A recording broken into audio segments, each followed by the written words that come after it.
church where the Reverend A.D. Pastor is our pastor. I'd just like to say that we appreciate the opportunity to stand one more time.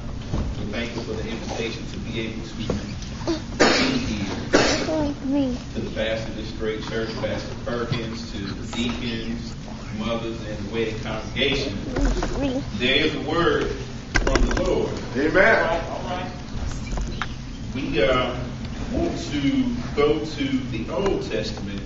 We want to look at Numbers chapter 22, and we want to start at the 31st verse. All right now. Numbers chapter 22, beginning at the 31st verse.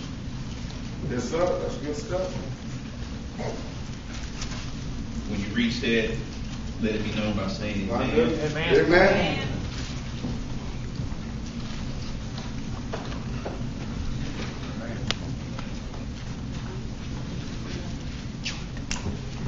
Then the Lord opened the eyes of Balaam, and he saw the angel of the Lord standing in the way, and his sword drawn in his hand, and he bowed down his head and fell flat on his face.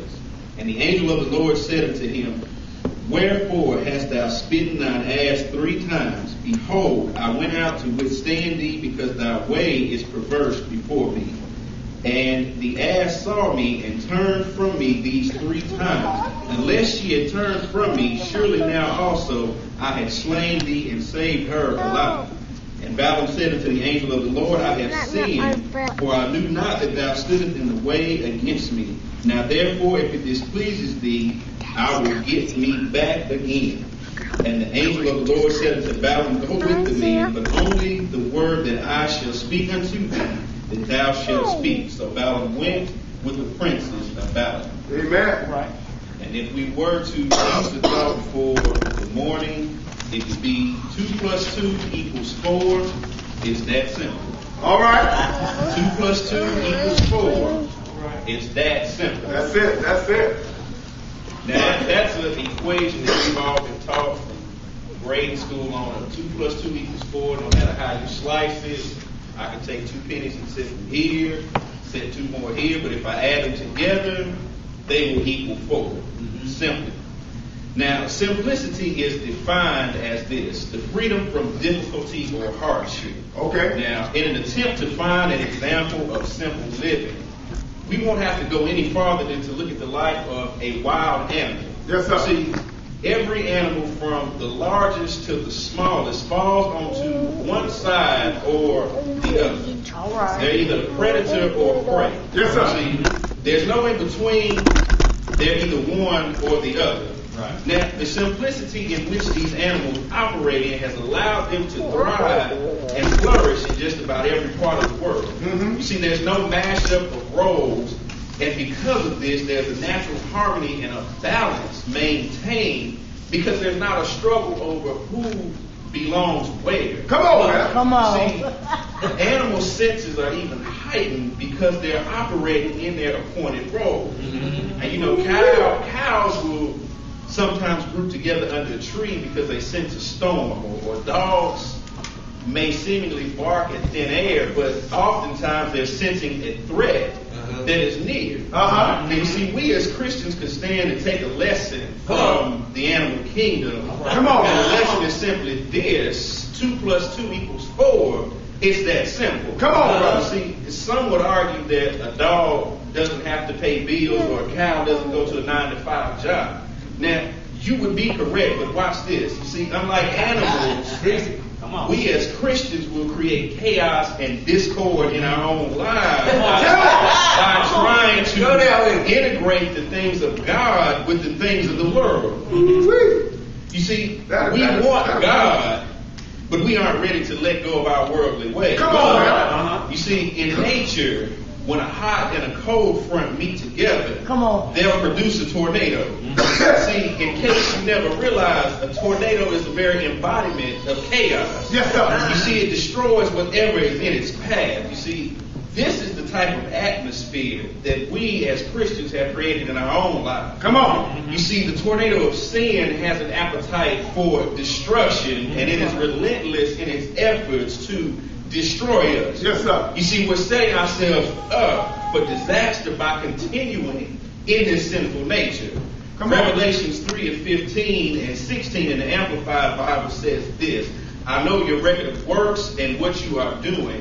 You are neither hot nor cold. I would rather that you were hot or cold. So because you are lukewarm and neither cold nor hot, I will spew you out of my mouth. Simply put, God is not going to tolerate those of us who continue to flip-flop from one side or the other. Come on. See, God deserves more from his people than for us to be flaky. Yes. But we have a tendency to put so much stuff between ourselves and God that our spirits have become numb. You know, we no longer see the danger in not following God's will, and in some cases, we don't even care. You see, sin is easy, but serving God is simple. Yes, sir. There's a difference. You see, I could go right now and rob a gas station. I could grab a gun. I could go point it at the clerk and walk out of the store with a few $100s. Now, that's easy. But the complications start when I've got to start looking over my shoulder. When I have to worry about getting caught. When I have to worry about doing the jail time. You see, sin is easy because it doesn't take intelligent thought to do it. You see, sin looks enticing from the outside, but once we are in it, it will drag us down into a spiral of chaos. But see, the Bible will let us know how simple it is to be in the will of God. Come on, bro. Psalms 37 verses 4 through 6 say this: delight yourself also in the Lord, and he will give you the desires and the secret petitions of your heart. Commit your way to the Lord, trust, lean, rely on, and be confident also in him, and he will bring it to pass. He will make your uprightness and right standing with God go forth as the light, and your justice and right as the shining sun of the noonday. Amen. You see, if we would only give our whole being to God, he'll take care of the rest. Yes, sir. You see, it can't be any more simple than that. You see, God's not asking us for a background check. He's not checking our credit score. You see, he simply wants us to commit everything that we are and everything that we will become to him. You see, but we need to get past what we want in order for us to see what God is trying to do in our lives. Now, when we look back at Numbers 22, we find that King Balak, the king of Moab, is trying to convince Balaam, who is a fortune teller, to try and curse the Israelites. Now, Balak was as slick as they came. See, when his first plan to convince Balaam didn't work, he didn't let it stop him. He got more elaborate, more aggressive with each attempt to convince Balaam to travel and curse the Israelites. Now, what Balak did not realize is that Balaam and God were already having conversation in regard to what Balaam was to do. Now, Numbers 22 and 12 says, and God said to Balaam, you shall not go with them. You shall not curse the people, for they are blessed. That's it. Those are simple instructions. Don't do it. But see, Balaam, he may have been satisfied with that answer had the temptation not come back. You see, the temptation came back stronger, and he was promised riches and status. And see, the wheels in his head began to turn. He thought that maybe if he would just stay with God a little bit longer and talk to him and get in his ear, maybe he could convince him to let him go. God had already told him exactly what he wanted to do. He told Balaam, you shall not go. But see, that didn't satisfy